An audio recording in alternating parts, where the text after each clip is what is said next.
যারা তোমার ক্ষতি চায় তাদের আঘাত করবে না, তাদের সামনে একটু হাসি মুখে বাঁচবে। দেখবে তুমি আঘাত করলে যা কষ্ট পেত তারা তার থেকে দ্বিগুণ বেশি কষ্ট পাবে।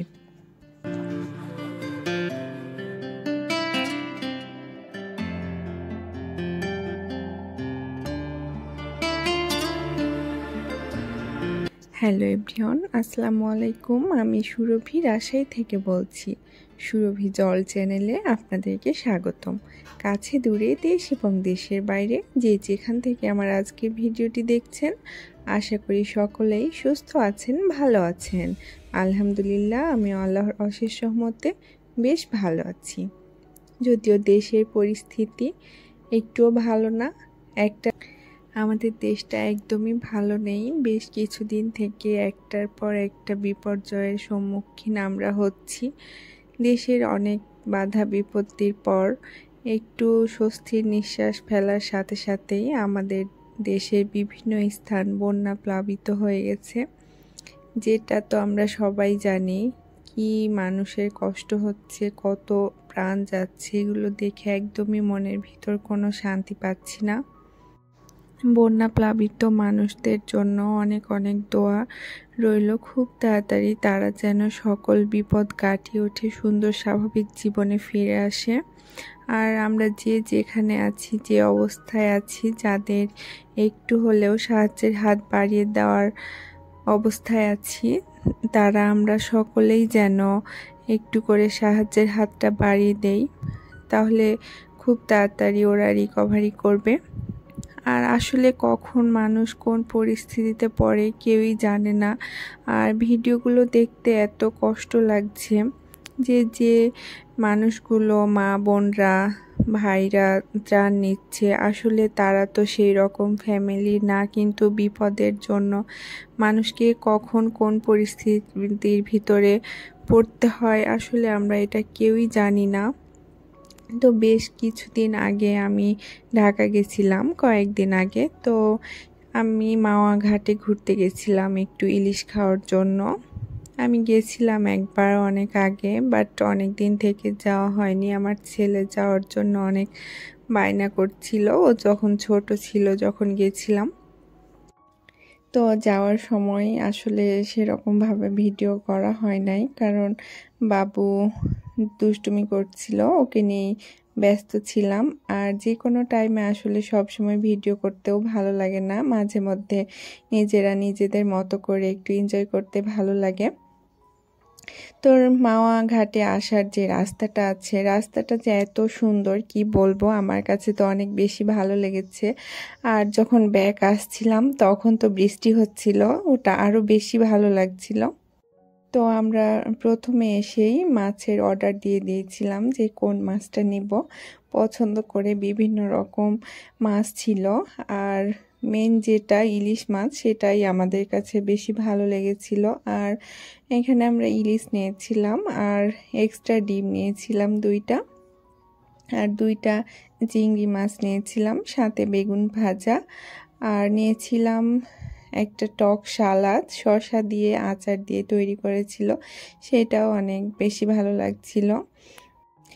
আর এখানে আসার যে মেইন আকর্ষণ থাকে যে ইলিশ মাছের লেজ ভর্তা, সেইটা আসলে মুখে লেগে থাকার মতো এত টেস্টি হয়। তো সেটা যখন বানাচ্ছিল আমি ফুল রেসিপি আকারেই শেয়ার করেছি, এইটা জাস্ট ভিডিও করছিলাম। আর মাছটা ফ্রাই হচ্ছিল তখন যেহেতু সিরিয়াল থাকে একটু সময় লাগছিল, তো আমার মেয়ে কি সুন্দর হাঁটাহাঁটি করছিল। তো এটা ইলিশ মাছটা কাটছিল একের পর এক, যাদের বেশি সিরিয়াল ছিল তাদেরগুলো আগে কেটে নিচ্ছিল একটার পর একটা, কিন্তু আমাদের আগে যারা ছিল ওরা অনেকজন মিলে গেছিল, তো ওদের বেশি মাছ বেশিক্ষণ সময় লাগছিল। তো লাস্টের দিকে একটু বোরিং ফিল হচ্ছিল। আর সেদিন অনেক বেশি গরম ছিল, একদমই ভালো লাগছিল না, আমার মাথা অনেক পেইন করছিল। তো যাই হোক, আমরা অবশেষে সিরিয়াল পেয়েছিলাম। তো এইটা কেটে ধুয়ে খুব সুন্দর করে ক্লিন করে নিচ্ছিল মাছটাকে, আর আমি বলে দিচ্ছিলাম যে একটু ভালো করে পরিষ্কার করে নেন। না হলে আসলে খুব একটা ভালো লাগে না, একটা অরুচি লাগে। এরপরে কিভাবে ওরা ফ্রাই করছিল আমি সব কিছুই খেয়াল করেছি, কিছু কিছু ভিডিওতে নিয়েছি। তো আসলে মাওয়া ঘাটের যে ইলিশ ফ্রাই করে একদমই সিম্পল মশলা দিয়েই করে, সেরকম কোনো কিছু ইউজ করে না। আর মাছ ভাজার সময় একদমই শুকনা যে মশলাগুলো থাকে, হলুদ, মরিচ, ধনে, জিরে, লবণ আর সরিষার তেলটা দেয় একটু বেশি করে, এটা দিয়েই ওরা ফ্রাই করে, এতে অনেক বেশি ভালো লাগে। আর এখানে লেজ ভর্তাটা কিভাবে তৈরি করছিল সেটা আমি ফুল রেসিপিটাই শেয়ার করছি, এখানে আমি ভিডিও করেছি। প্রথমে মাছ যখন ফ্রাই করছিল, লেজটা একটু হালকা ফ্রাই করেছিল, একটু কাঁচা কাঁচা টাইপেরই ছিল।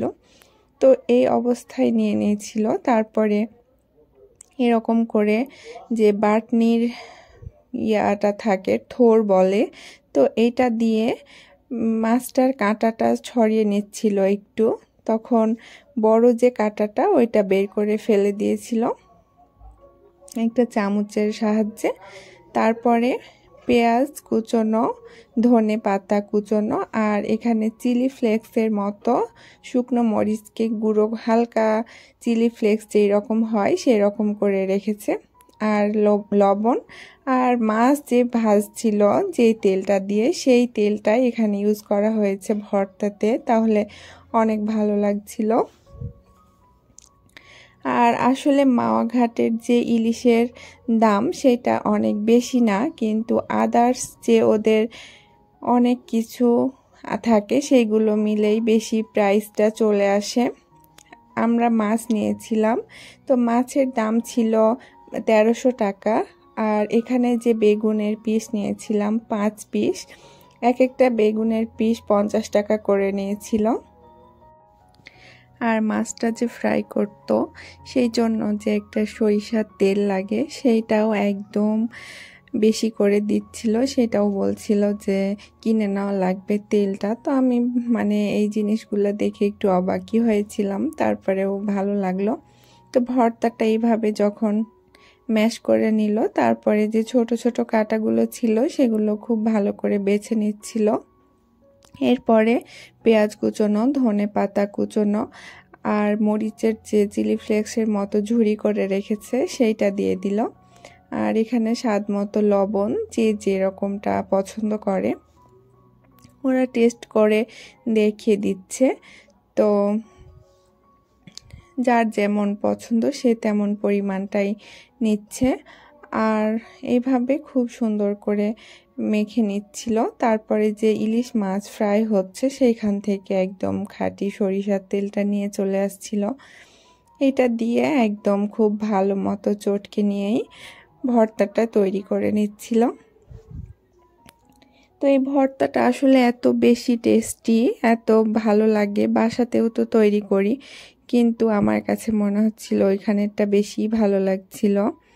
আসলে প্রফেশনাল যদি এইভাবে আমরাও তৈরি করি আমাদেরটাও ভালো লাগবে, কিন্তু আমাদের তো মনে হয় বাসায় যেহেতু তৈরি করছি একটু 19-20 হলে সমস্যা কি, কিন্তু ফুল যদি রেসিপি আকারে তৈরি করা যায় বাসাতে খাওয়ার জন্য, আমার কাছে মনে হয় ইনশাল্লাহ আমাদেরটা অনেক বেশি টেস্টি হবে। তো এই হচ্ছে আমাদের মাওয়া ঘাটের ছোট্ট একটু ভিডিও আপনাদের সাথে শেয়ার করলাম। যদি ভালো লেগে থাকে অবশ্যই লাইক, কমেন্ট অ্যান্ড শেয়ার করে আমাদের সাথেই থাকবেন। আর ভিডিওর কোনো একটি অংশ যদি আপনাদের কাছে একটু ভালো লেগে থাকে তাহলে আমার চ্যানেলটি সাবস্ক্রাইব করে আমার সাথেই থেকে যেতে পারেন।